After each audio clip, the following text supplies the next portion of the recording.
ചില ആഴ്ചകൾക്ക് ശേഷമാണ് നമ്മൾ രക്ഷാവിജ്ഞാനീയം,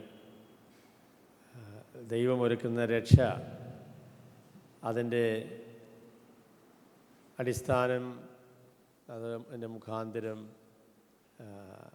രക്ഷയുടെ പ്രത്യേകതകൾ, ഇവയെക്കുറിച്ചൊക്കെ നമ്മൾ സംസാരിച്ചു വരികയായിരുന്നു. അതിൽ അവസാനമായി ചില ആഴ്ചകളായിട്ട് നമ്മൾ പറഞ്ഞത് എന്തുകൊണ്ട് രക്ഷ, ദൈവം മനുഷ്യർക്ക് നൽകുന്ന രക്ഷ അത് നിത്യമാണ്, അതെന്തുകൊണ്ട് നമുക്ക് നഷ്ടമാവുകയില്ല എന്ന കാര്യം. അത് വളരെ ആശ്ചര്യകരമായ ഒരു പ്രസ്താവനയാണ്.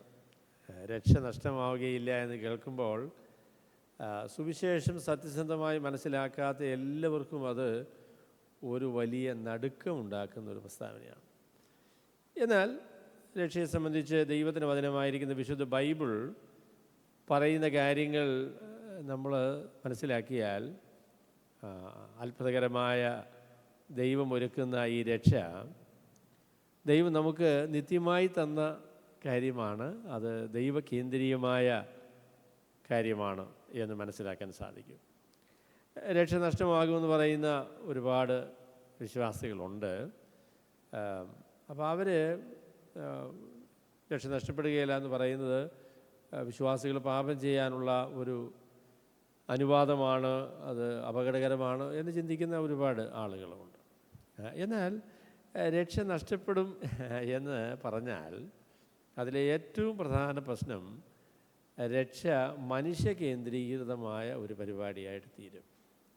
ദൈവകേന്ദ്രീയമായ ക്രമീകരണമാണ് രക്ഷ. രക്ഷ ഒരുക്കുന്നത് ദൈവമാണ്.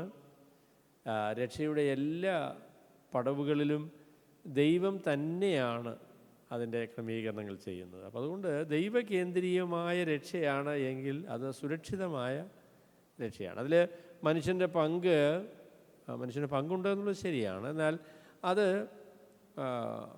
ആത്യന്തികമായ അതിൻ്റെ രക്ഷയുടെ സ്വഭാവം നിർണ്ണയിക്കുന്നൊരു പങ്കാണ് എങ്കിൽ അത് നഷ്ടമായി പോകാനുള്ള സാധ്യതയുണ്ട്. അത് ബൈബിൾ ഒരുക്കുന്ന രക്ഷയല്ല എന്നാണ് ഞാൻ പറയാനായിട്ട് ആഗ്രഹിക്കുന്നത്. അതുകൊണ്ട് രക്ഷയെ സംബന്ധിച്ച് സത്യസന്ധമായി മനസ്സിലാക്കുമ്പോൾ അത് ദൈവത്തിൻ്റെ ദാനമാണ്, അത് ദൈവം ഒരുക്കുന്നതാണ്. രക്ഷയ്ക്കായിട്ട് ദൈവം നമ്മളെ വിളിച്ച് അതിലാക്കുമ്പോൾ അത് ദൈവവുമായുള്ള നിത്യബന്ധത്തിൻ്റെ ക്രമീകരണമാണ് എന്ന് നമുക്ക് മനസ്സിലാക്കാനായിട്ട് സാധിക്കും.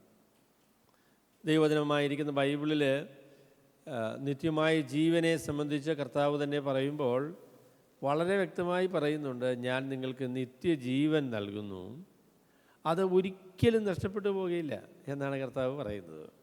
അപ്പോൾ അതിന് വിരുദ്ധമായ രീതിയിലുള്ള പ്രസ്താവനകൾ ബൈബിളിലുണ്ട് എന്ന് ആളുകൾ പറയും, ശരിയാണ്. എന്നാൽ കർത്താവിൻ്റെ വളരെ വ്യക്തമായിരിക്കുന്ന പ്രസ്താവനയാണ്, ഞാൻ നിങ്ങൾക്ക് നിത്യജീവൻ നൽകുന്നു, എൻ്റെ ആടുകൾ എൻ്റെ ശബ്ദം കേൾക്കുന്നു, അവ എന്നെ അനുഗമിക്കുന്നു, ഞാൻ അവയ്ക്ക് നിത്യജീവൻ കൊടുക്കുന്നു, അവ ഒരു നാളും നശിച്ചു പോകുകയില്ല എന്ന് പറയുന്നത് കർത്താവിൻ്റെ വളരെ വ്യക്തമായ പ്രസ്താവനയാണ്. മാത്രമല്ല രക്ഷയുടെ ക്രമീകരണങ്ങളെക്കുറിച്ച് നമ്മൾ അതിൻ്റെ പിൻപിലുള്ള ദൈവിക ക്രമീകരണങ്ങളെക്കുറിച്ചൊക്കെ മനസ്സിലാക്കുമ്പോൾ അത് നിത്യമായ പരിപാടിയാണ് എന്നുള്ള കാര്യം നമുക്ക് മനസ്സിലാവും. അപ്പോൾ അതുകൊണ്ട് രക്ഷ നിത്യമാണ് എന്ന ആശയം, സുവിശേഷത്തിൻ്റെ വ്യക്തത, ദൈവം അതിൽ സുവിശേഷത്തിലൂടെ നമുക്ക് നൽകുന്ന രക്ഷയുടെ അത്ഭുതകരമായ ക്രമീകരണം, അതിൽ മനുഷ്യൻ്റെ പങ്ക് എന്നത് സ്വീകരിക്കുക എന്ന പങ്കാണ് എന്ന വളരെ പ്രധാനപ്പെട്ട കാര്യം, ഇതൊക്കെ നമ്മൾ പറയുമ്പോൾ അത് രക്ഷ നിത്യമാണ് എന്ന ആ ആശയം അതീവ പ്രാധാന്യമുള്ള ഒരു ഉപദേശമാണ് എന്ന് മനസ്സിലാക്കും. അവിടെ രക്ഷ നഷ്ടപ്പെട്ടു പോകുമെന്ന് പറയുന്ന സഹോദരങ്ങൾ അവരുടെ ഉദ്ദേശ്യങ്ങൾ ഒരു തലത്തിൽ പറയുമ്പോൾ അത് നല്ല ഉദ്ദേശത്തിന് പേരിലാണത് പറയുന്നത് എന്നുള്ളത് ശരിയാണ്. എന്നാൽ ചില അവസരങ്ങളിൽ മനുഷ്യർക്ക് ദൈവത്തെക്കാളും അധികം കാര്യങ്ങൾ ക്രമീകരിക്കാനുള്ള കഴിവുണ്ട് എന്നുള്ള നിലയിലാണ് അത് സംസാരിക്കുന്നത്.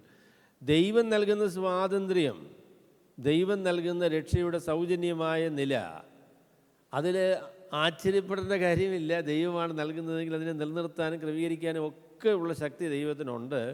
നമ്മളെന്തെങ്കിലും കുറച്ചും കൂടെ ഒരു താങ്ങും അതിന് ഒരു ഊന്നും ഒക്കെ കൊടുത്ത് അതിനെ നിർത്തിയില്ലെങ്കിൽ അത് നഷ്ടപ്പെട്ടു പോകുമെന്ന നിലയിൽ അതിനെക്കുറിച്ച് ചിന്തിക്കേണ്ട ആവശ്യം ഇല്ല.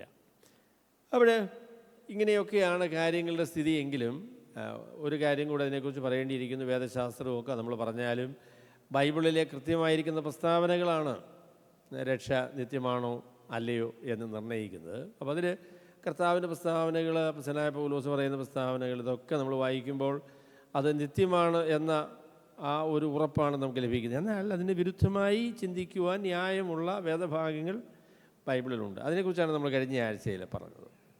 ഒരു പക്ഷേ രക്ഷ നഷ്ടപ്പെടുമെന്ന് പറയുന്ന ആളുകൾ പറയുന്ന ഏറ്റവും ശ്രദ്ധേയമായ വാക്യം, അല്ലെങ്കിൽ രക്ഷ നഷ്ടപ്പെടും എന്ന് പറയുന്ന അവരെ നമ്മൾ അർമീനിയൻസ് എന്നാണ് വിളിക്കുന്നത്. കാര്യം ജേക്കബ് അർമീനിയൻസ് എന്ന് പറയുന്ന ആളാണ് ഈ ആശയം ആധുനിക കാലത്ത് പറഞ്ഞത്. അപ്പോൾ അതുകൊണ്ട് രക്ഷ നഷ്ടപ്പെടുമെന്നുള്ള ആശയം അർമീനിയനിസമാണ്. ജേക്കബ് അർമീനിയസ് എന്ന് പറയുന്ന ആളാണ് അതിൻ്റെ ഉപജ്ഞാതാവ്. അതുകൊണ്ട് അവരെ അർമീനിയൻസ് എന്നാണ് നമ്മൾ പറയുന്നത്. അപ്പോൾ അർമീനിയൻസ് ആയിട്ടുള്ള ആളുകൾ അവരെ ഉദ്ധരിക്കുന്ന ഏറ്റവും പ്രാധാന്യമേറിയ വാക്യം എന്നത് അത് എബ്രായ ലേഖനം അതിൻ്റെ 6-ാമത്തെ അധ്യായം 4 മുതലുള്ളതായിരിക്കുന്ന വാക്യങ്ങളാണ്. എബ്രായ ലേഖനം അതിൻ്റെ 6-ാമത്തെ അധ്യായത്തിൻ്റെ 4 മുതലുള്ള വാക്യങ്ങളാണ് ഒരു പക്ഷേ രക്ഷ നഷ്ടപ്പെടുമെന്ന് പറയുന്ന ആളുകൾ ഏറ്റവും അധികം ഉദ്ധരിക്കുന്ന വേദഭാഗം അതാണ്.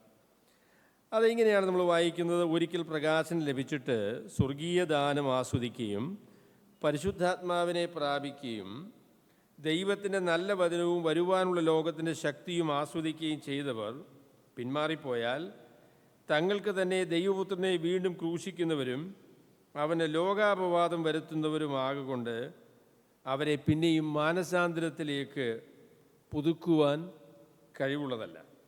പലപ്പോഴും പെയ്ത മഴ കുടിച്ചിട്ട് ഭൂമി കൃഷി ചെയ്യുന്നവർക്ക് ഹിതമായ സസ്യാദികളെ വിളയിക്കുന്നുവെങ്കിൽ ദൈവത്തിൻ്റെ അനുഗ്രഹം പ്രാപിക്കുന്നു. മുള്ളും ഞെരിഞ്ഞിലും മുളപ്പിച്ചാലും അത് കൊള്ളരുതാത്തതും ശാപത്തിനടുത്തതുമാകുന്നു. ചുട്ടുകളക അത്രേ അതിൻ്റെ അവസാനം. ഈ വാക്യമാണ് അർമീനിയനിസത്തിൽ ഉള്ള ആളുകൾ പറയുന്ന ഏറ്റവും ശ്രദ്ധേയമായ വാക്യം. ഇതാണ് രക്ഷ നഷ്ടപ്പെടുമെന്നുള്ളതിൻ്റെ ഏറ്റവും ശക്തമായ വാക്യമായിട്ട് പറയുന്നതും ഇതാണ്. എന്നാൽ അതിനെക്കുറിച്ചൊരു പ്രശ്നമുണ്ട്. ഈ വാക്യം അതിനെക്കുറിച്ച് ഒന്നാമത് പറയണം, ബൈബിളിലെ എല്ലാ വാക്യങ്ങളും ഒരുപോലെ ലളിതമല്ല, എല്ലാ പുസ്തകങ്ങളും ഒരുപോലെ ലളിതമല്ല. അതിൽ എബ്രായ ലേഖനം മനസ്സിലാക്കാനായിട്ട് വളരെ പ്രയാസമുള്ള ഒരു ലേഖനമാണ്. അപ്പോൾ അതിൻ്റെ 6-ാമത്തെ അധ്യായത്തിലെ ഈ വാക്യങ്ങൾ വളരെ ബുദ്ധിമുട്ടുള്ള വാക്യങ്ങളാണ്. വ്യാഖ്യാനത്തിലെ വളരെ പ്രധാനപ്പെട്ടൊരു നിയമം ഞാൻ പറയാം. അതെന്താണെന്ന് ചോദിച്ചാൽ, നമ്മളൊരു ഉപദേശം സ്ഥാപിക്കുമ്പോൾ വളരെ ബുദ്ധിമുട്ടുള്ള വാക്യങ്ങളെ അടിസ്ഥാനപ്പെടുത്തിയല്ല നമ്മൾ ഉപദേശം സ്ഥാപിക്കുന്നത്, മനസ്സിലാക്കാനായിട്ട് എളുപ്പമുള്ള വാക്യങ്ങളെ അടിസ്ഥാനപ്പെടുത്തിയാണ്. അല്ലെങ്കിൽ വ്യാഖ്യാനിക്കുമ്പോൾ പ്രശ്നങ്ങൾ മറ്റുള്ളവർക്ക് വ്യത്യസ്തമായ രീതിയിൽ വ്യാഖ്യാനിക്കാൻ കഴിയാത്ത വളരെ നേരെ പറഞ്ഞിരിക്കുന്ന വാക്യങ്ങളാണ് നമ്മുടെ ഉപദേശങ്ങളുടെ അടിസ്ഥാനമായിട്ട് നമ്മൾ സ്വീകരിക്കേണ്ടത്. ഏറ്റവും ബുദ്ധിമുട്ടുള്ളൊരു വാക്യം നമ്മുടെ ഉപദേശത്തിൻ്റെ അടിസ്ഥാനമായി സ്വീകരിച്ചാൽ അത് ദുരുപദേശമായി തീരാനുള്ള സാധ്യത വളരെയാണ്. സ്നാനത്തെക്കുറിച്ചുള്ള ഉപദേശം പറയുമ്പോൾ 1 കൊരിന്ത്യർ 15-ാമത്തെ അധ്യായത്തിൽ മരിച്ചവർക്ക് വേണ്ടി സ്നാനം ഏൽക്കുന്നവർ എന്തു ചെയ്യും എന്നുള്ള ചോദ്യമാണ് നിങ്ങളുടെ സ്നാനത്തിൻ്റെ ഉപദേശത്തിൻ്റെ അടിസ്ഥാനമെങ്കിൽ നിങ്ങൾക്ക് വളരെ വലിയ പ്രശ്നം ഉണ്ടാകും കേട്ടോ. കാരണം വെച്ചാൽ അത് വളരെ ബുദ്ധിമുട്ടുള്ളൊരു പ്രസ്താവനയാണ്. അത് ഏത് നിലയിലാണ് മനസ്സിലാക്കേണ്ടതെന്നുള്ളതിനെക്കുറിച്ച് വളരെ പ്രയാസമാണ്. അതിനെക്കുറിച്ച് ഒരു വേദശാസ്ത്രി പറഞ്ഞ് ഏതാണ്ട് 45-ലധികം വ്യത്യസ്ത വ്യാഖ്യാനങ്ങൾ ആ വാക്യത്തിന് വേണ്ടി ഉപയോഗിച്ചിട്ടുണ്ട്.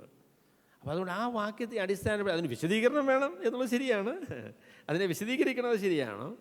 എന്നാൽ അതിനെ അടിസ്ഥാനപ്പെടുത്തി നമ്മൾ ഉപദേശം സ്ഥാപിക്കാനായിട്ട് പാടില്ല.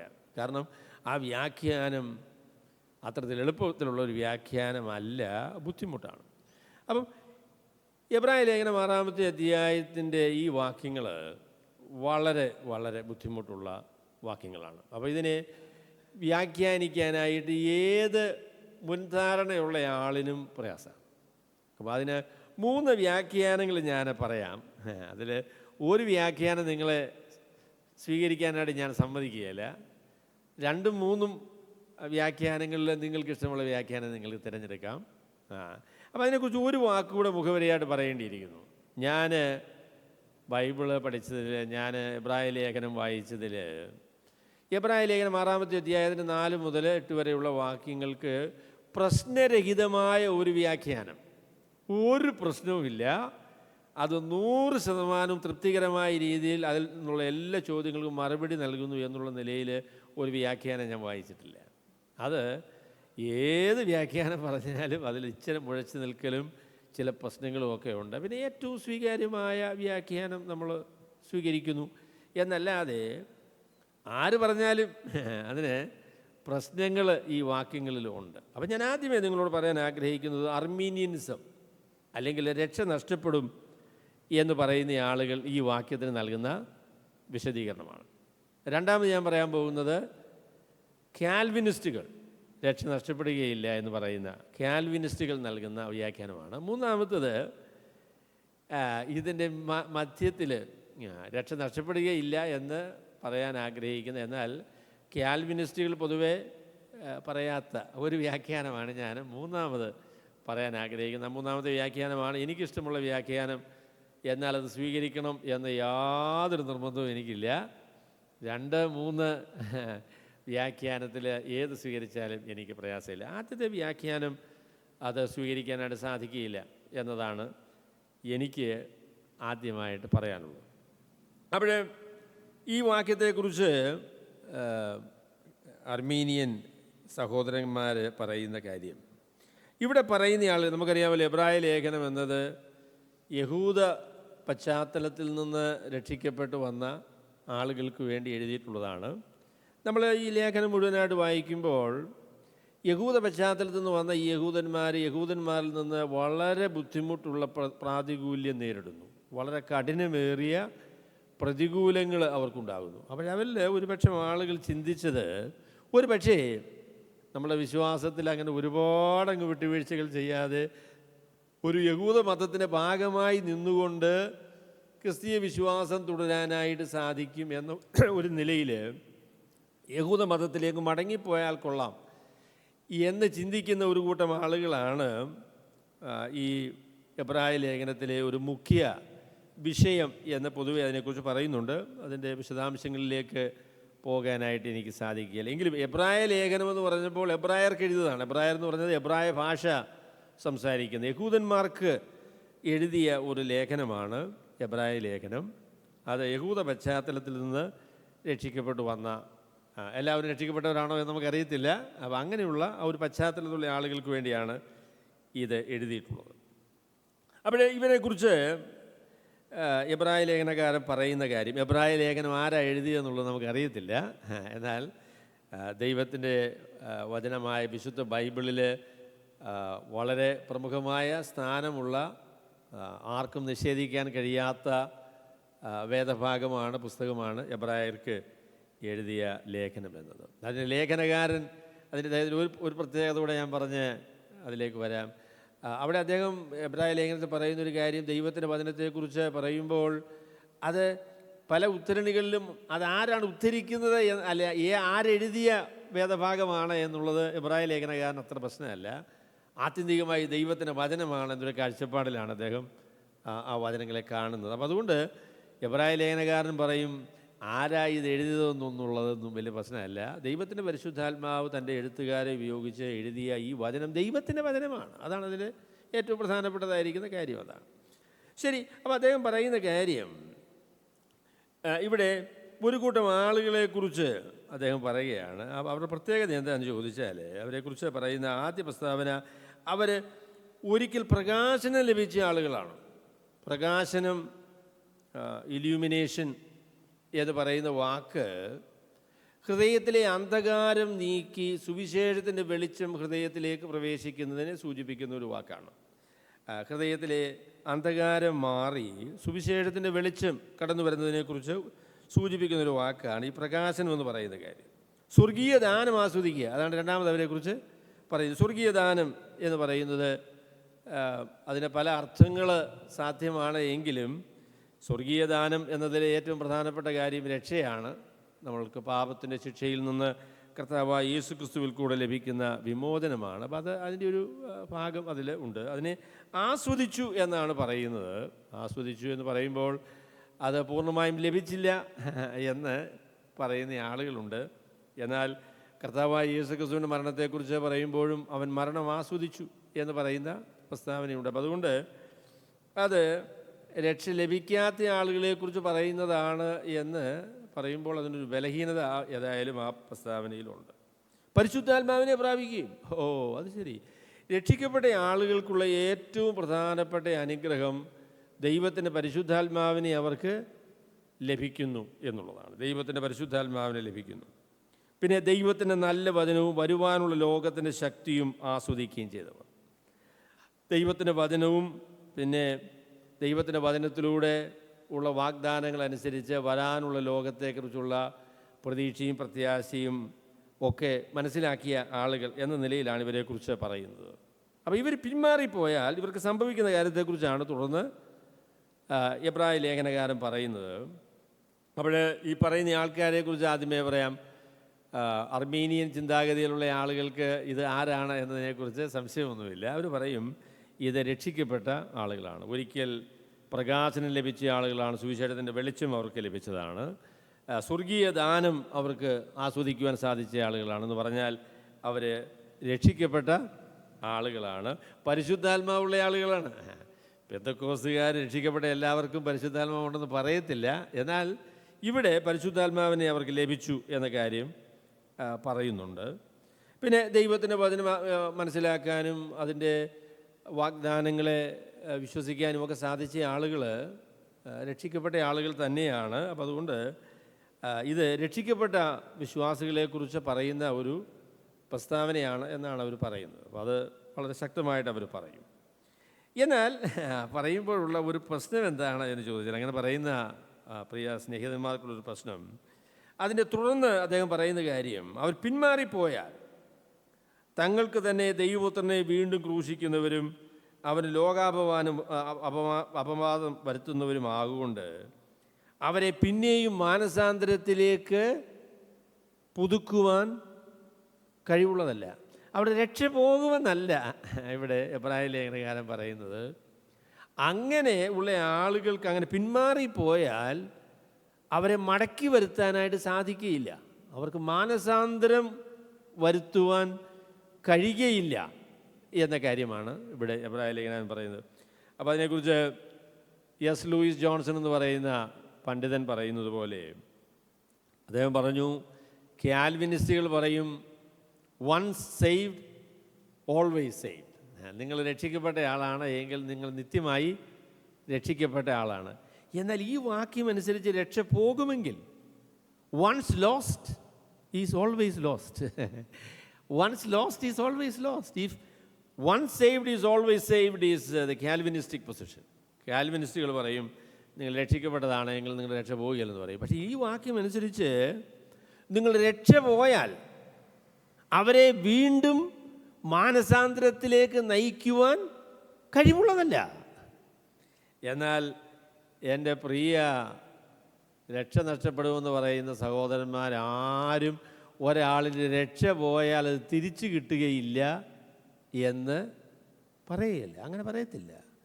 രക്ഷ പോകും, ചിലപ്പോൾ പല പ്രാവശ്യം പോകുമെന്നാണ് പറയുന്നത്. എന്നാൽ പോയതുപോലെ തന്നെ തിരിച്ചു പിടിക്കാം. നമ്മൾ പാപം ചെയ്തെങ്കിൽ പാപമൊക്കെ ഏറ്റു പറഞ്ഞ് തിരിച്ചു പിടിച്ചാൽ രക്ഷയും ചെയ്യും, തിരിച്ചു വരും. അത് എബ്രായ ലേഖനം അനുസരിച്ച് സാധിക്കുകയില്ല. അപ്പം ഈ വാക്യം ഞങ്ങൾക്ക് വളരെ അനുകൂലമാണ്. ഞങ്ങൾ രക്ഷ പോയി കഴിഞ്ഞാൽ രക്ഷ പോകുമെന്നാണ് ഈ വാക്യം പറയുന്നത് എന്ന് നിങ്ങൾ പറയുന്നുവെങ്കിൽ നിങ്ങൾ അതിനോട് ചേർത്ത് ഒരു കാര്യം കൂടെ പറയണം. നിങ്ങളുടെ രക്ഷ പോയാൽ പോയതാണ്, നിങ്ങൾക്കത് ഒരു നിലയിലും തിരിച്ചു പിടിക്കാനായിട്ട് സാധിക്കുകയില്ല എന്നാണ് ഈ വാക്യം പറയുന്നത്. അങ്ങനെ പറയാൻ നിങ്ങൾക്ക് ധൈര്യമുണ്ട് എങ്കിൽ നിങ്ങൾക്ക് രക്ഷ നഷ്ടപ്പെടും എന്ന് പറയാം. രക്ഷ പോയാൽ പോയി. അപ്പോൾ ആ നിലയിൽ ഈ വേദഭാഗത്തെ ആദ്യകാലങ്ങളിൽ വ്യാഖ്യാനിച്ച ആളുകളുണ്ട് കേട്ടോ. അപ്പോൾ അങ്ങനെ വ്യാഖ്യാനിച്ച ആളാണ് തെർത്തുല്യൻ. തൃത്വം എന്ന് പറയുന്നതായിരിക്കുന്ന വാക്ക് ആദ്യമേ ഉപയോഗിച്ച ആളാണ് തെർത്തുല്യൻ. 4-ാം നൂറ്റാണ്ടിൽ ജീവിച്ചിരുന്ന ഒരാളാണ്. അദ്ദേഹം പറഞ്ഞു, സ്നാനപ്പെട്ടതിന് ശേഷം ചെയ്യുന്ന ഒരു പാപവും ക്ഷമിക്കൂല. അപ്പം പ്രത്യേകമായിട്ട് അദ്ദേഹം 2 പാപത്തെക്കുറിച്ചാണ് പറഞ്ഞത്. വ്യഭിചാരവും പിന്നെ ലൈംഗികമായിരിക്കുന്ന ദുഷ്ടതയുമാണ് അദ്ദേഹം പറഞ്ഞ പാപം. പക്ഷെ അതിനെക്കുറിച്ചൊന്നും അല്ലല്ലോ ഈ വാക്യത്തിൽ പറയുന്നത്. അങ്ങനെയുള്ള പ്രസ്താവനകളൊന്നും ഈ വാക്യത്തിൽ നമ്മൾ കാണുന്നില്ല. അപ്പം അതുകൊണ്ട് അർമീനിയൻ സഹോദരന്മാർ വളരെ സന്തോഷത്തോടുകൂടെ ഈ വാക്യത്തിന് വ്യാഖ്യാനം ആരംഭിച്ചെങ്കിലും അവർ ഈ വാക്യത്തെ മുഴുവനായി വ്യാഖ്യാനിക്കാനായിട്ട് ശ്രമിച്ചാൽ അവർ പറയാൻ ആഗ്രഹിക്കാത്ത കാര്യം അവർക്ക് പറയേണ്ടതായിട്ട് വരും. Once lost is always lost. നിങ്ങളുടെ രക്ഷ പോയാൽ, പിന്മാറിപ്പോയാൽ, അങ്ങനെയുള്ള ആളുകളെ മാനസാന്തരത്തിലേക്ക് പുതുക്കുവാൻ കഴിയുന്നതല്ല. It's an impossibility. അത് അസാധ്യമായ കാര്യമാണ് എന്നാണ് എബ്രായ ലേഖനകാരൻ പറയുന്നത്. അപ്പം അതുകൊണ്ട് അതിൽ മെച്ചമായിരിക്കുന്ന ഒരു വ്യാഖ്യാനം നമുക്ക് ആവശ്യമാണ്. അപ്പോൾ അതിലും മെച്ചമായിരിക്കുന്ന ഒരു വ്യാഖ്യാനം ആവശ്യമാണ്. അപ്പോൾ രണ്ടാമത് കാൽവിനിസ്റ്റുകൾ പറയുന്ന വ്യാഖ്യാനമാണ്. കാൽവിനിസ്റ്റുകൾ പറയുന്ന വ്യാഖ്യാനമാണ്. അപ്പോൾ അവർ പറയുന്ന കാൽവിനിസ്റ്റുകൾ എന്ന് പറഞ്ഞപ്പോൾ വളരെ പ്രസിദ്ധരായിരിക്കുന്ന വേദപണ്ഡിതന്മാരാണ്. അവരെ നമുക്കങ്ങനെ വളരെ ലാഘവമായിട്ട് വിചാരിക്കാൻ പറ്റുന്ന ആളുകളല്ല. ഞാനിന്ന് എഫ് ബ്രൂസിൻ്റെ എബ്രായ ലേഖനത്തിൻ്റെ വ്യാഖ്യാനം വായിക്കുകയായിരുന്നു. എഫ് ബ്രൂസിൻ്റെ എബ്രായ ലേഖനം. എഫ് ബ്രൂസ് എന്ന് പറയുന്ന ഒരു പക്ഷേ കഴിഞ്ഞ തലമുറയിലെ ക്രിസ്തീയ വിശ്വാസത്തിലുള്ള ഏറ്റവും ഉന്നതനായ പണ്ഡിതൻ.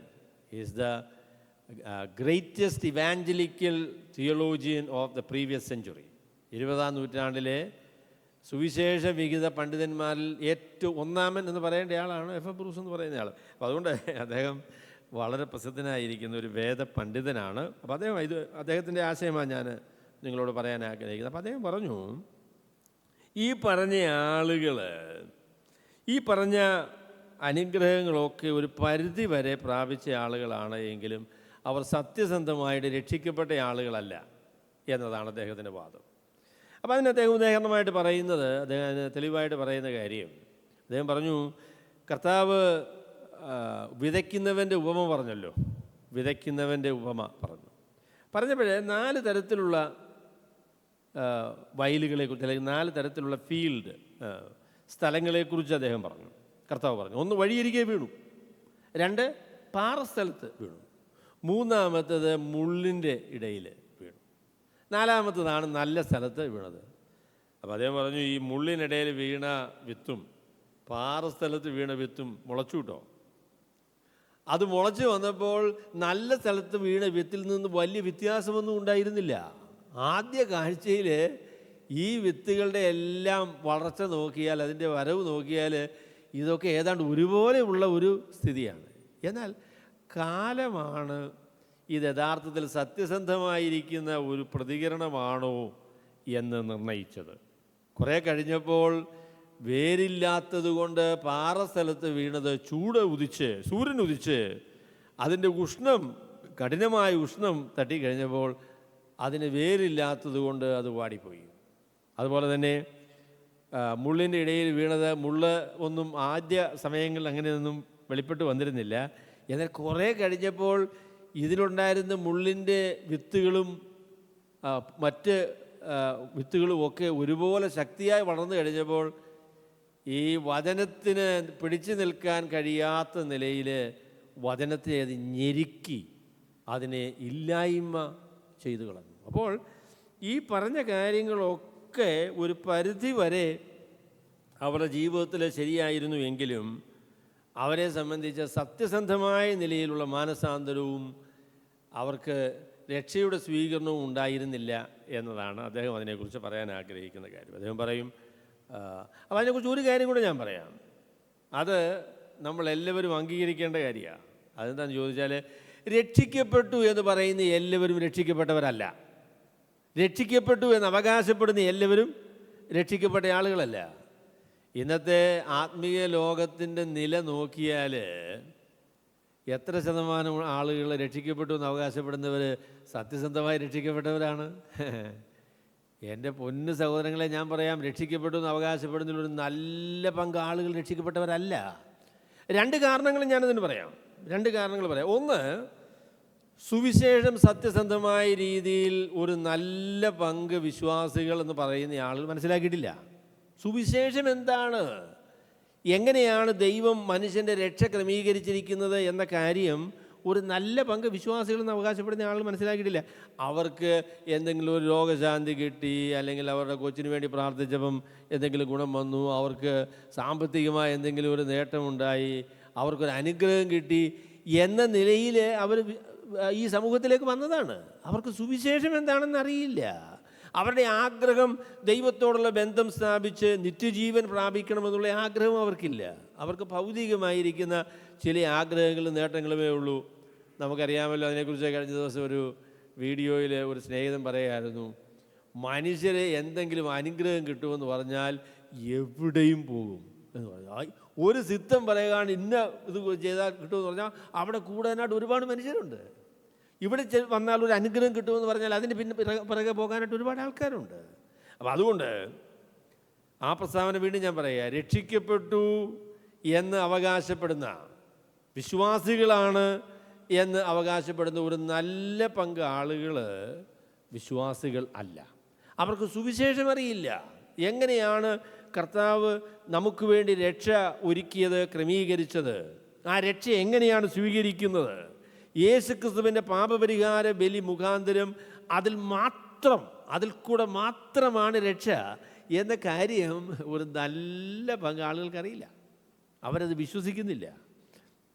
അതിനെക്കുറിച്ച് ലാറി മോയർ എന്ന് പറഞ്ഞ ഒരു പണ്ഡിതൻ പറഞ്ഞ പ്രസ്താവനയോടെ ഞാൻ പറയാം, sometimes we miss the gospel because of its simplicity. We stumble over the simplicity of the gospel. സുവിശേഷത്തിൻ്റെ ലാളിത്യത്താൽ പലർക്കും സുവിശേഷം ഗ്രഹിക്കാൻ സാധിക്കുന്നില്ല എന്ന് അദ്ദേഹം പറഞ്ഞു. അത്രേ ഉള്ളോ എന്ന്. സുവിശേഷം എന്ന് പറയുമ്പോൾ അത്രേ ഉള്ളോ, അതിൽ കൂടുതലാണ് അവർ പ്രതീക്ഷിക്കുന്നത്. മനുഷ്യൻ്റെ അധ്വാനം കൂടാതെ, അവൻ്റെ പ്രയത്നങ്ങൾ കൂടാതെ, അവന് ഒരു കോൺട്രിബ്യൂഷൻ ഒന്നും ചെയ്യാൻ കഴിയാത്ത നിലയിൽ ദൈവം തന്നെ പൂർണ്ണമായി ഒരുക്കിയ കർത്താവായ യേശുക്രിസ്തുവിൽ കൂടെയുള്ള രക്ഷ, കർത്താവിൻ്റെ പാപപരിഹാര ബലിയിലൂടെ കർത്താവ് സമ്പാദിച്ചതായിരിക്കുന്ന രക്ഷ വിശ്വാസമെന്ന ഏക മുഖാന്തരം വഴിയായിട്ട് സ്വീകരിക്കുക എന്ന് പറയുന്ന കാര്യം ഒരു നല്ല പങ്ക് വിശ്വാസികളെന്ന് പറയുന്ന ആളുകൾക്ക് അറിയില്ല. രണ്ടാമത് ഞാൻ പറയാൻ ആഗ്രഹിക്കുന്ന കാര്യം, രക്ഷിക്കപ്പെട്ടു എന്നുള്ള ആൾ രക്ഷിക്കപ്പെട്ടിട്ടില്ല എന്ന് പറയാനുള്ള കാരണം, രക്ഷിക്കപ്പെട്ടു എന്ന് പറയുന്ന ആളുകളുടെ ജീവിതത്തിൽ രക്ഷയുടെ ഫലമായിട്ട് അനിവാര്യമായി ഉണ്ടാകേണ്ട വ്യതിയാനങ്ങളൊന്നുമില്ല. രക്ഷിക്കപ്പെട്ടു എന്നവർ പറയും. രക്ഷിക്കപ്പെടുക എന്ന് പറയുന്നത് വളരെ അത്ഭുതകരമായ ഒരു ക്രമീകരണമാണ്. വളരെ അത്ഭുതകരമായ ക്രമീകരണമാണ്. ദൈവം മനുഷ്യൻ്റെ പാപങ്ങളെ പരിഹരിച്ചത് സ്വീകരിച്ച് ദൈവത്തോടുള്ള ബന്ധം സ്ഥാപിക്കുന്ന മനുഷ്യന് അവൻ്റെ ഉള്ളിലേക്ക് ദൈവത്തിൻ്റെ പരിശുദ്ധാത്മാവിനെ അയച്ച് ദൈവം ഒരു പുതിയ ഹൃദയവും ഒരു പുതിയ പ്രകൃതിയും നൽകി അവനെ പഴയ ജീവിതത്തിൽ നിന്ന് വ്യത്യാസപ്പെടുവാൻ കഴിയുന്ന നിലയിലാണ് അവനെ ക്രമപ്പെടുത്തിയിരിക്കുന്നത്. അപ്പം അതുകൊണ്ട് ഈ പറയുന്ന ക്രമീകരണം ഒന്നും ഈ പറയുന്ന വിശ്വാസികളുടെ ജീവിതത്തിൽ ഇല്ല എങ്കിൽ അവർ രക്ഷിക്കപ്പെട്ടവരല്ല എന്ന് അവരെക്കുറിച്ച് പറയേണ്ടതായിട്ട് വരും. അപ്പോൾ അതുകൊണ്ട് തന്നെ കേൾക്കുന്ന പ്രിയപ്പെട്ടവരോട് ഞാൻ പറയാം, നിങ്ങൾ സത്യമായി സുവിശേഷം മനസ്സിലാക്കി ദൈവം പറഞ്ഞതുപോലെ തന്നെ ആ സുവിശേഷം വിശ്വാസത്താൽ സ്വീകരിച്ച ആളുകളല്ലെങ്കിൽ നിങ്ങൾ രക്ഷിക്കപ്പെട്ട ആളുകളല്ല. എന്നിട്ട് നിങ്ങൾ രക്ഷ പോയോ വന്നോ എന്നൊന്നും പറഞ്ഞിട്ട് യാതൊരു കാര്യവുമില്ല. രക്ഷിക്കപ്പെടാത്ത ആളുകൾ രക്ഷ പോയോ വന്നോ എന്നുള്ളതിനെക്കുറിച്ച് ചിന്തിക്കേണ്ട കാര്യം എന്താ? അതുകൊണ്ട് എഫബ്രൂസ് പറയുന്നത് പോലെ രക്ഷ അതിൻ്റെ ബാഹ്യമായിരിക്കുന്ന ചില കാര്യങ്ങളൊക്കെ കൈയടിച്ചിട്ടുണ്ട്, പാട്ട് പാടിയിട്ടുണ്ട്, സഭായോഗത്തിന് വന്നിട്ടുണ്ട്, സ്വോത്ര കാഴ്ച ഇട്ടിട്ടുണ്ട്, സ്നാനപ്പെട്ടതാണ്, അപ്പം നുറുക്കിൽ പങ്കെടുത്തിട്ടുണ്ട്, ഇങ്ങനെയൊക്കെ പറഞ്ഞ് രക്ഷിക്കപ്പെട്ടതാണ് എന്ന് ചിന്തിക്കുന്ന ആളുകൾ സത്യസന്ധമായ സുവിശേഷം വിശ്വസിച്ചവരാണോ എന്ന് തങ്ങളെ തന്നെ പരിശോധിക്കണം. രക്ഷിക്കപ്പെട്ടിട്ടില്ല എങ്കിൽ അത് അപകടകരമായൊരു സ്ഥിതിയാണ്. അപ്പോൾ അതിനെക്കുറിച്ച് ഒരു കാര്യം കൂടി അദ്ദേഹം പറഞ്ഞത് ഞാൻ ഏറ്റുപറയുകയാണ്. അപ്പം അങ്ങനെയുള്ളവരെ മാനസാന്തരത്തിലേക്ക് നയിക്കുവാൻ കഴിയുന്നതല്ല എന്നാണ് എബ്രായ ലേഖനകാരൻ പറയുന്നത്. അതിനെക്കുറിച്ച് പറയാൻ സാധിക്കുന്നത്, അതിനെക്കുറിച്ച് അദ്ദേഹം പറയുന്ന കാര്യം, ആത്മീക കാര്യങ്ങളോട് വളരെ അടുത്ത് പ്രവർത്തിക്കുകയും ഹൃദയത്തിന് വ്യതിയാനമില്ലാതെ ആത്മീകമായ ചടങ്ങുകളിലും പരിപാടികളിലും ഒക്കെ സംബന്ധിക്കുകയും അതൊരു നാടകമായി കൊണ്ടു നടക്കുകയും ചെയ്യുന്ന ആളുകളാണ് രക്ഷിക്കപ്പെടുവാൻ ഏറ്റവും ബുദ്ധിമുട്ടുള്ള ആളുകൾ. നമുക്കതിനെക്കുറിച്ച് സാധാരണ പറയുന്നൊരു പ്രസ്താവനയുണ്ടല്ലോ, നിങ്ങളത് കേട്ട് കാണുമെന്ന് വിചാരിക്കുന്നു. രോഗപ്രതിരോധ കുത്തിവയ്പ്പ് എന്ന് പറയുന്ന കാര്യം നിങ്ങൾ കേട്ടിട്ടുണ്ടല്ലോ, വാക്സിനേഷൻ. രോഗപ്രതിരോധ കുത്തിവയ്പ്പ്. എങ്ങനെയാണ് രോഗപ്രതിരോധ കുത്തിവയ്പ്പിൻ്റെ പ്രത്യേകത എന്താ? ഈ രോഗത്തിൻ്റെ ഒരു ചെറിയ അളവിൽ ഉള്ള അതിൻ്റെ ആ രോഗം ഈ മനുഷ്യന് കുത്തിവയ്ക്കും. അവിടെ യഥാർത്ഥ രോഗം പിന്നെ വരത്തില്ല. അതാണ് അതിൻ്റെ പ്രത്യേകത. നമ്മൾ വാക്സിനേറ്റ് ചെയ്താൽ ഈ രോഗത്തിൻ്റെ അണുക്കളെയാണ് കുത്തിവയ്ക്കുന്നത്. അപ്പോൾ അങ്ങനെ കുത്തിവെച്ച് കഴിഞ്ഞാലുള്ള ഗുണം എന്താണെന്ന് ചോദിച്ചാൽ ഈ യഥാർത്ഥ രോഗം വരികയില്ല. പല വിശ്വാസികൾക്കും എന്നും അഭിമാനിക്കുന്നവർക്ക് ഈ പ്രശ്നമുണ്ട് കേട്ടോ.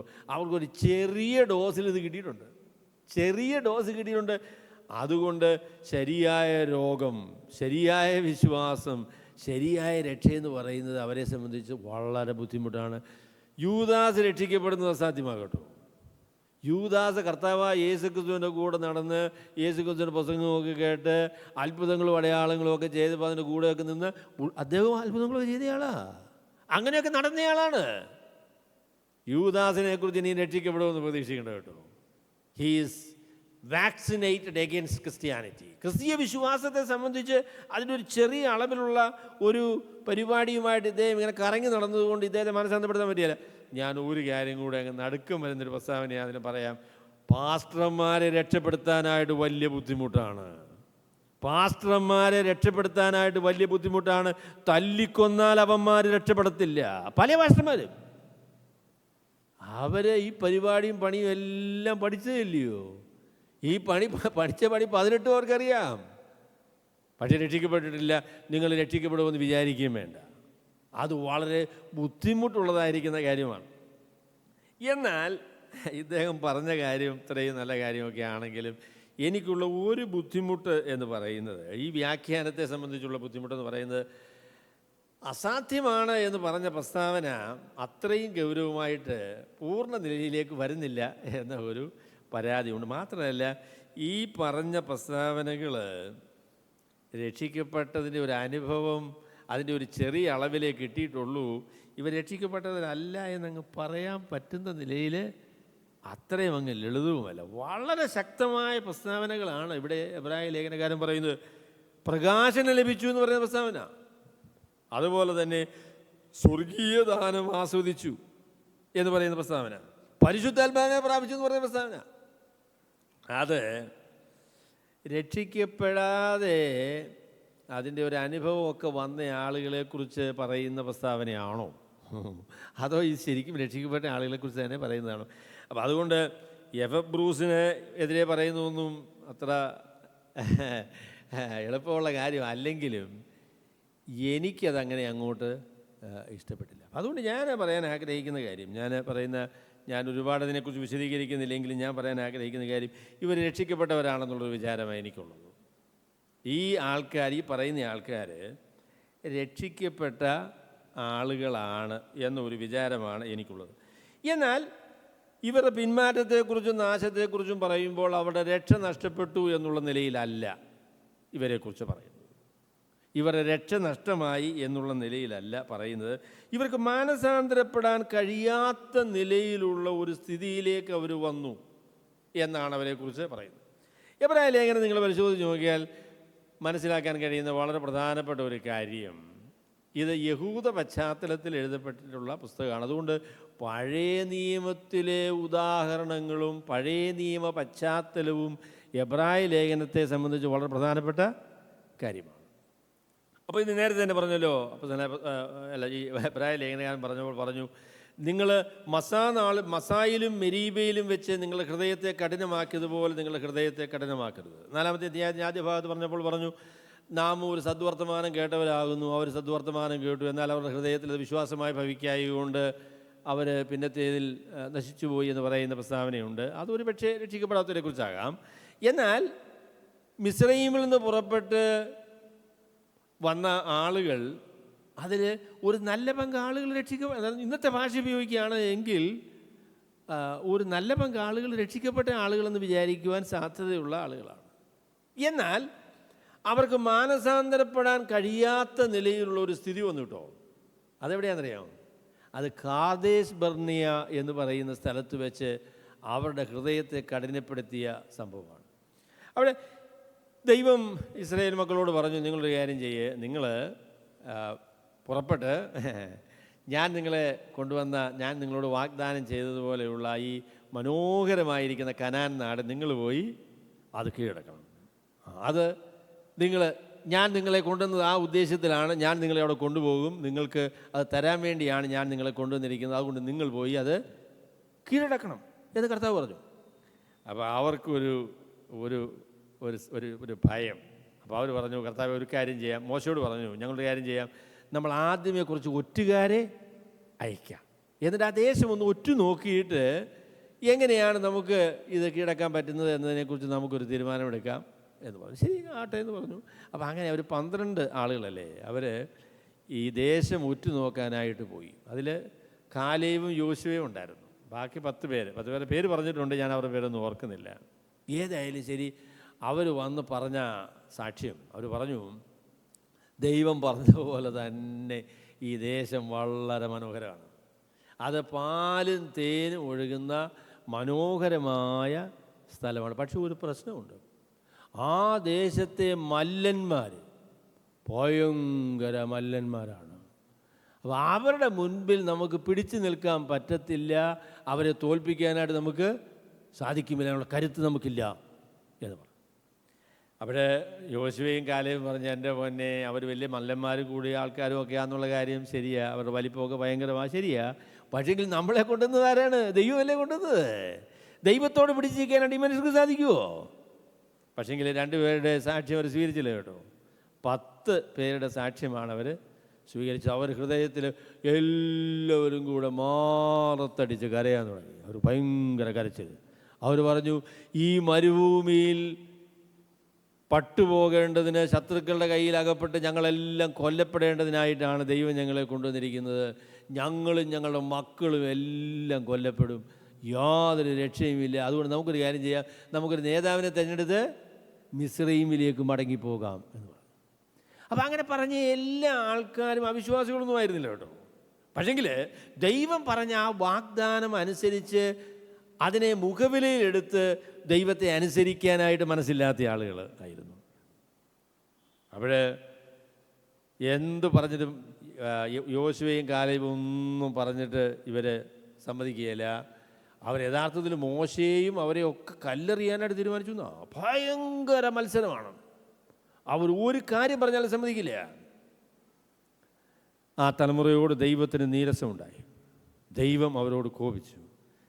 ദൈവം പറഞ്ഞു, നിങ്ങളാരും ഈ വാഗ്ദത്ത ദേശം കാണുകയില്ല എന്ന് പറഞ്ഞു. നിങ്ങളാരും ഈ വാഗ്ദത്ത ദേശം കാണുകയില്ല. 20 വയസ്സിന് മേളിൽ പ്രായമുള്ള ഒരൊറ്റ ഒരുത്തനും ഈ വാഗ്ദത്ത ദേശത്തേക്ക് പ്രവേശിക്കില്ല. അതിൻ്റെ താഴെയുള്ള, നിങ്ങൾ പറഞ്ഞല്ലോ അവർ കൊല്ലപ്പെട്ടു പോകും, ഞങ്ങളുടെ മക്കൾ വഴിയാധാരമായി പോകുമെന്ന് പറഞ്ഞല്ലോ, അവർ ഈ ദേശത്ത് പ്രവേശിക്കും, നിങ്ങളാരും പ്രവേശിക്കില്ല എന്ന് പറഞ്ഞു. അപ്പോൾ അതൊക്കെ പറഞ്ഞു കഴിഞ്ഞ് കുറേ കഴിഞ്ഞപ്പോഴത്തേക്ക് ഇവർക്കൊരു മാനസാന്തരമൊക്കെ വന്നു കേട്ടോ. ശരിയോ, എന്നാൽ ഞങ്ങൾ പോകാം.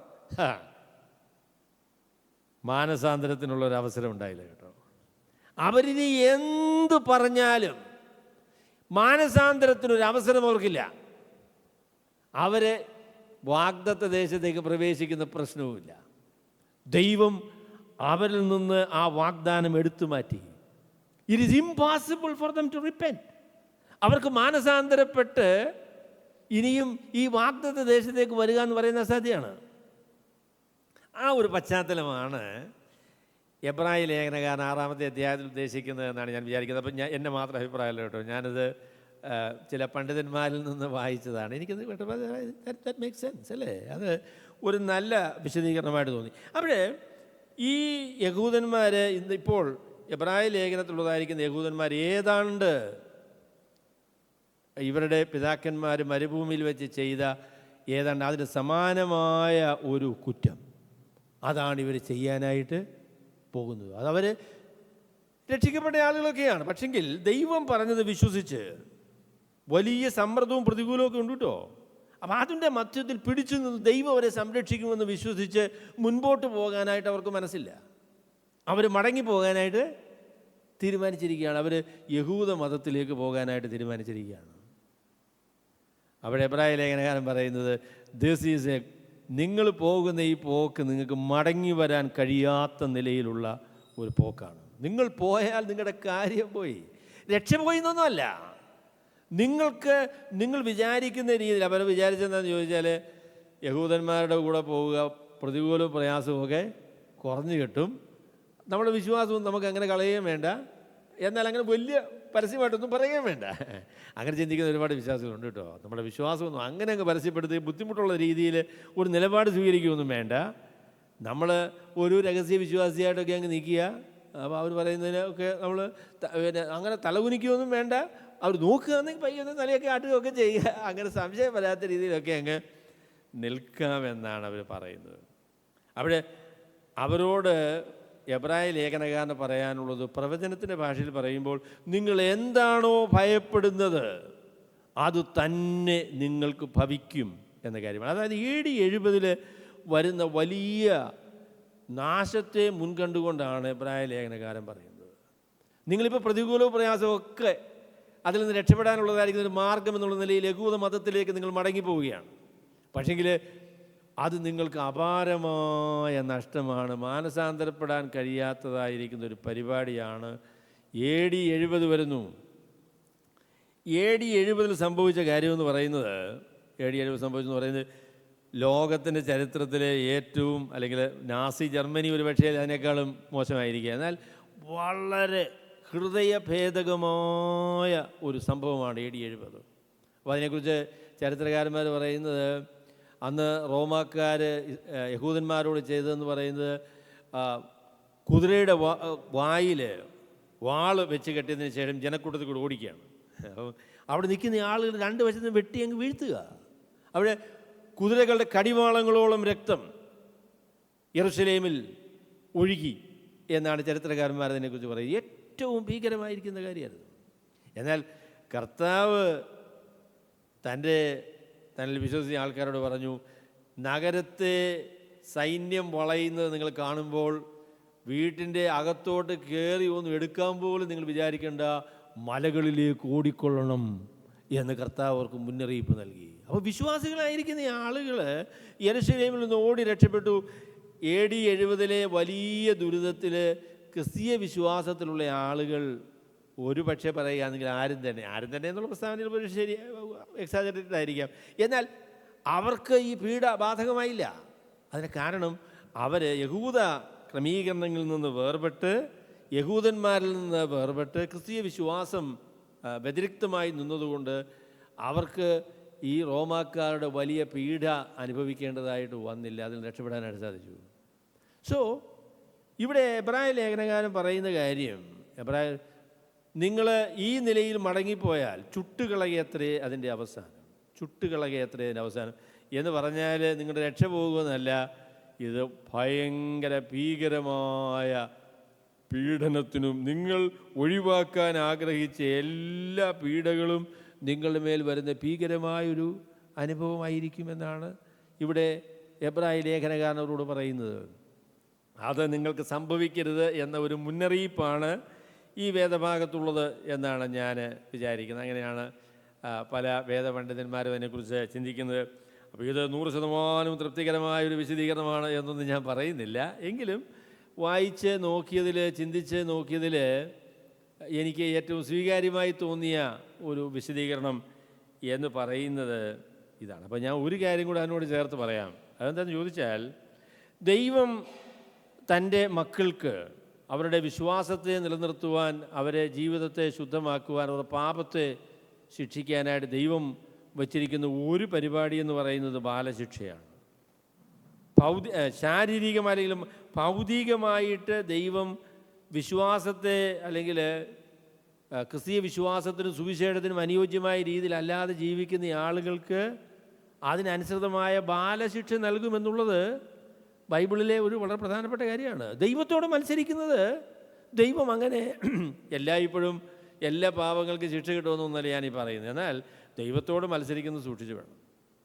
ദൈവത്തെ കോപിപ്പിക്കുകയും നമ്മൾ എന്ത് ചെയ്താലും പ്രശ്നമൊന്നുമില്ല എന്നൊക്കെ വിചാരിക്കുകയും ചെയ്യുന്ന ഒരുപാട് ആൾക്കാരുണ്ട് കേട്ടോ. ദൈവഭയമില്ലാത്ത വിശ്വാസികൾ ഒരുപാടുണ്ട്. ദൈവഭയമില്ലാത്ത വിശ്വാസികൾ പാപം ചെയ്താലും അന്യായം പ്രവർത്തിച്ചാലും ആരും കാണുന്നില്ല, ദൈവം നോക്കുന്നില്ല എന്ന് വിചാരിക്കുന്ന വിശ്വാസികളുണ്ട്. എന്നാൽ നീതിമാനായിരിക്കുന്ന ദൈവം കാണുന്നു എന്ന കാര്യമാണ് ദൈവത്തിൻ്റെ വചനം പറയുന്നത്. അതിന് ന്യായമായ ശിക്ഷ ദൈവത്തിൻ്റെ കരങ്ങളിൽ വീഴുന്നത് ഭയങ്കരമാണ്. അപ്പോസ്തലനായ പൗലോസ് അതിനെക്കുറിച്ച് പറഞ്ഞു അല്ലേ, അയോഗ്യമായി അപ്പം തിന്നുകയും പാനപാത്രം കുടിക്കുകയും ചെയ്യുന്നവൻ കർത്താവിൻ്റെ ശരീരവും രക്തവും സംബന്ധിച്ച കുറ്റക്കാരനാകുന്നു. അത് നിമിത്തം നിങ്ങളിൽ പലരും രോഗികളാകുന്നു, ചിലർ നിദ്ര കൊള്ളുന്നു. അയ്യോ എൻ്റെ മോനെ, നിദ്ര കൊള്ളുക എന്ന് പറഞ്ഞാൽ എന്താ? മരിച്ചുപോയിന്ന്.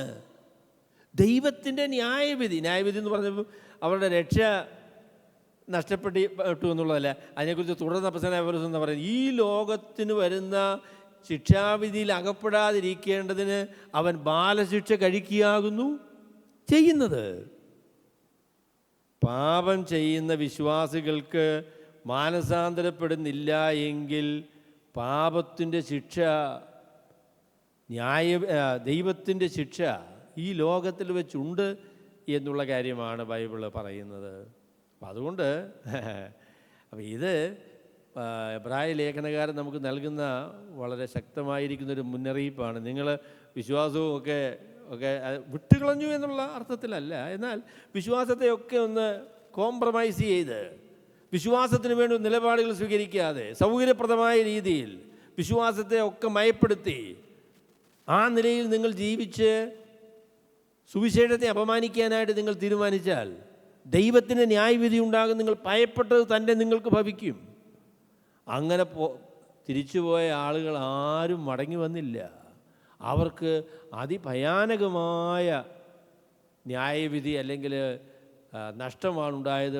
അനേകം ആളുകൾക്ക് ജീവൻ നഷ്ടപ്പെട്ടു, അവരുടെ സമ്പത്തും സാഹചര്യങ്ങളും ഒക്കെ അവർക്ക് നഷ്ടമായി.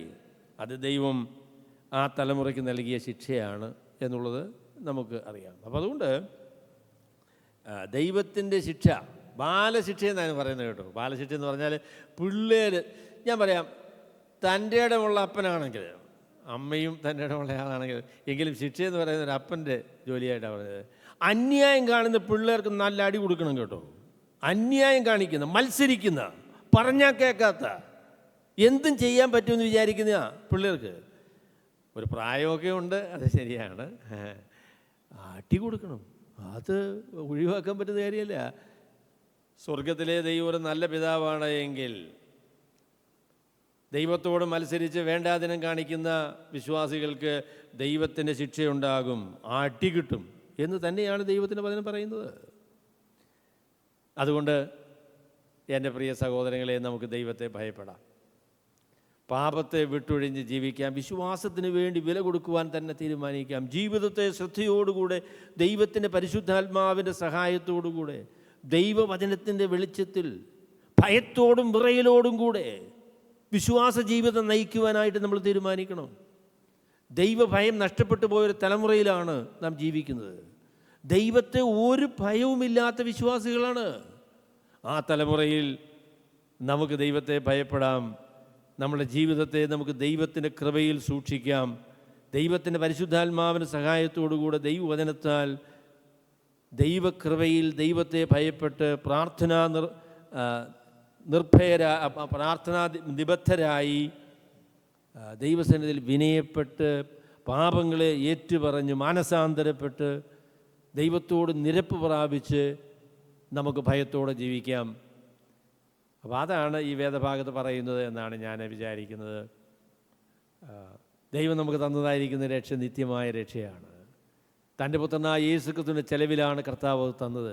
എന്നാൽ ആ രക്ഷ സ്വീകരിച്ച വിശ്വാസികൾ ദൈവത്തോട് നന്ദി പറയുവാനും ദൈവത്തെ ഭയപ്പെട്ട് ജീവിക്കുവാനും ദൈവത്തിൻ്റെ പരിശുദ്ധാത്മാവിന് വിധേയപ്പെടുവാനും കടപ്പെട്ട ആളുകളാണ്. അതിനോട് കാണിക്കുന്ന അവഗണന, നന്ദികേട്, അത് അപാരമായ കുറ്റമാണ്. അപ്പം അതുകൊണ്ട് പ്രിയ സഹോദരങ്ങളെ, നമുക്ക് ദൈവത്തെ ഭയപ്പെടാം, ദൈവസന്നിധിയിൽ വിനയപ്പെടാം, സർവശക്തനായ ദൈവം അതിനായിട്ട് നമ്മളെ സഹായിക്കട്ടെ.